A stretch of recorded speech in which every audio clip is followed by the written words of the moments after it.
Bonjour à toutes et à tous. Dans le chapitre précédent, on a vu ensemble la structure de base d'une page HTML5. On a détaillé les balises de la partie head, la partie en tête de la structure, notamment les balises meta et title. Sinon, dans ce chapitre, on va voir ensemble la deuxième partie, la partie body, la partie core de la structure de la page HTML5. Alors, commençons par le commencement. Je vais créer un fichier texte, d'accord? Voilà. Ça, c'est un fichier texte d'extension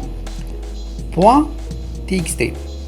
Alors, ce que je dois faire, c'est de changer déjà l'extension txt par HTML, puis de changer le nom de ma page. Voilà. Pas de risque, oui. Voilà.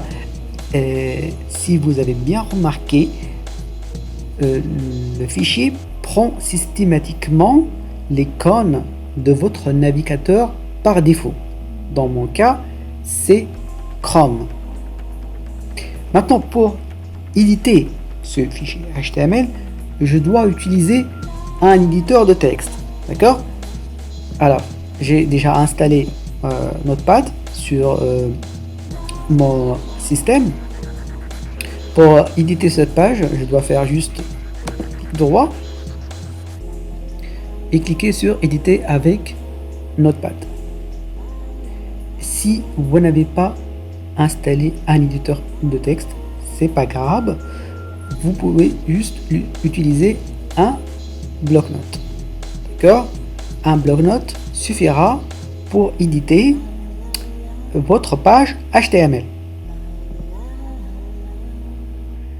Voilà, là j'ai une page vierge et je vais commencer à saisir mon code HTML. Ce que je dois faire, tout simplement, c'est saisir la structure de base du code HTML. Voilà, la structure de base de ma page HTML.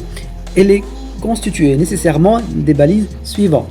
Alors, doctype HTML, suivi de la balise HTML, head, la balise meta, title, puis je ferme la balise head, la balise body, je ferme la balise body, puis je ferme le tout par la balise HTML.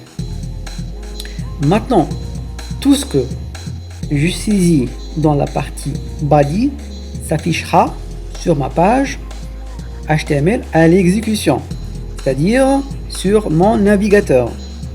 Je vais saisir ici bonjour, voilà. Je vais enregistrer.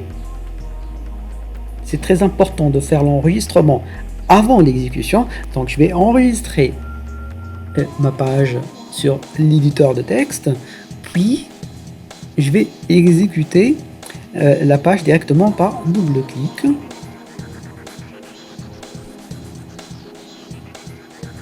Voilà. Alors le message, alors le mot de texte que je viens de saisir bonjour s'affiche sur la page, puis le titre ici, c'est le titre que j'ai saisi dans la balise title. Je peux changer le titre de ma page en changeant la balise title. Je vais écrire par exemple ma page web. Je sauvegarde. J'actualise. Donc, tout ce que je vais introduire dans la partie body, c'est-à-dire entre les deux balises ouvrantes et fermantes body, sera affiché sur ma page HTML. D'accord? Par exemple, je vais ajouter le texte suivant. D'accord? Je vais sauvegarder et je vais le visualiser sur ma page HTML. Bon, ça fait pas vraiment joli, mais on va essayer d'ajouter quelques interlignes à ce bout de texte. D'accord? Maintenant, la question qui se pose, si je restructure mon texte avec la touche entrée, si j'ajoute des entrées sur ce texte avec l'éditeur de texte, est-ce que ça va influencer, est-ce que ça va structurer ma page web? On va essayer ça tout de suite. Alors, je vais ajouter quelques entrées ici, par exemple, un autre ici, un troisième. D'accord, je fais juste un titre d'exemple que je vais ajouter. Voilà. Je vais sauvegarder. Très bien, je vais actualiser.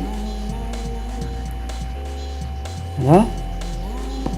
Alors, il est bien clair, il est bien remarquable que les entrées que je viens de saisir sur mon éditeur de texte n'ont pas été prises en considération par le navigateur. D'accord? Alors, comment faire? Alors, la balise P pour paragraphe permet d'insérer un interligne avant et un interligne après la paragraphe. D'accord? Par contre, la balise anti/br me permet d'ajouter un retour à la ligne. Je vais sauvegarder mon travail. De retour à ma page web, j'actualise et voilà, j'ai un saut de ligne ici, un retour à la ligne ici. En deux mots, la balise P permet de délimiter les paragraphes pour ajouter des interlignes. Par contre, la balise anti/PR joue le rôle de la touche entrée. On est bien d'accord? Parfait. Maintenant, on va parler des titres.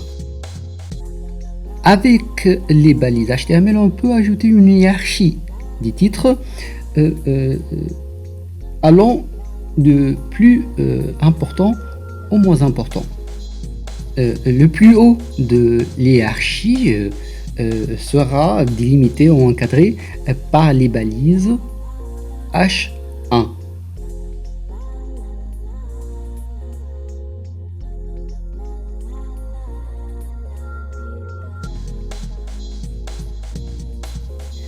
Les titres de second niveau seront encadrés par les balises H2 et ainsi de suite jusqu'à atteindre le niveau 6. Le plus bas niveau de hiérarchie sera encadré par les balises H6. Permettez-moi d'ajouter une petite remarque. On va s'arrêter sur les attributs concernant les titres. Je parle de la police des titres, leur taille, la couleur, l'ajustement gauche, droite ou centré, le soulignage, tout ça, on va le laisser pour le codage CSS. D'accord? Tout ça sera pris en compte ultérieurement par le code CSS. Disons que le code HTML, ça sert à faire les fondations, la structure de la page web. Sinon, le code CSS permet de faire en quelque sorte la décoration ou disons la mise en beauté.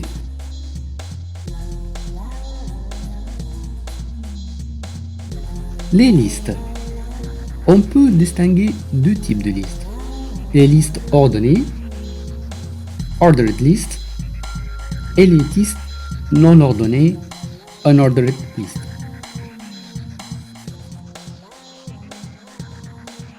Elles seront distinguées par les balises, respectivement OL pour ordered list et UL, unordered list.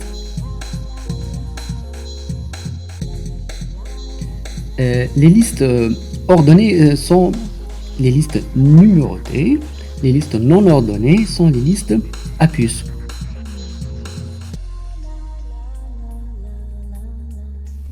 Les balises LI seront les sous-balises de OL ou UL qui servent à délimiter les éléments à lister. Voilà, ça sera tout pour ce chapitre. Dans le prochain chapitre, on va voir ensemble les liens hypertextes et l'insertion des multimédias. Merci pour votre attention et à la prochaine.